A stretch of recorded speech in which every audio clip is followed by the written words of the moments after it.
And Harvey Wasserman, I wanted to talk to you now about voting machines and your concern over the years that electronic voting could be used to steal elections. Are you still concerned about this? Well, electronic voting was used to steal the presidential election right here in Ohio in 2004. John Kerry was the rightful winner in 2004 over George W. Bush. The Secretary of State at the time, J. Kenneth Blackwell, and the Governor, Robert Taft, used their power over electronic vote count to flip the vote to George W. This year, about 80% of the vote nationally will be cast on electronic voting machines. There is no verifiability. In 6 key swing states, Florida, North Carolina, Ohio, Michigan, Iowa, and Arizona, you have Republican governors and Republican secretaries of state, and no method of verifying the electronic vote count at midnight or whenever it is on election night. Those two guys can go in there with an IT person and flip the outcome of an electronically counted vote within about 60 seconds.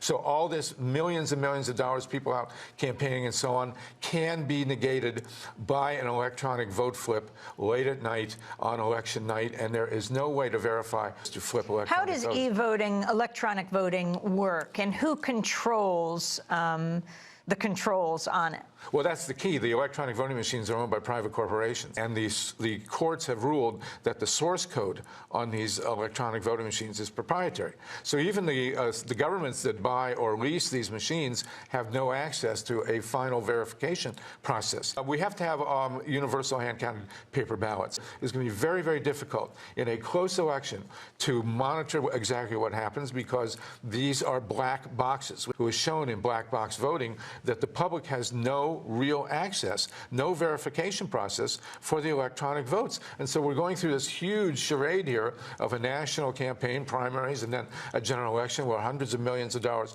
will be spent. And on election night, in 60 seconds, the actual outcome can be flipped electronically in key swing states with no verification whatsoever.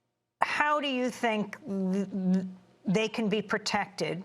People can be sure that their vote is counted, that they cast, even using electronic voting machines? They can't be. You cannot verify an electronic voting machine. They are privately owned by private corporations, and the proprietary software prevents the public from giving access to the actual vote count. You know, this is stuff that was going on a long time. These methods were perfected more or less overseas by the CIA and other covert and overt operations. They came back. It started in 1988 with George H.W. Bush using electronic voting machines in New Hampshire to beat Bob Dole in the 1988 primary. And we have seen since then the use of electronic voting machines all across the country to flip elections.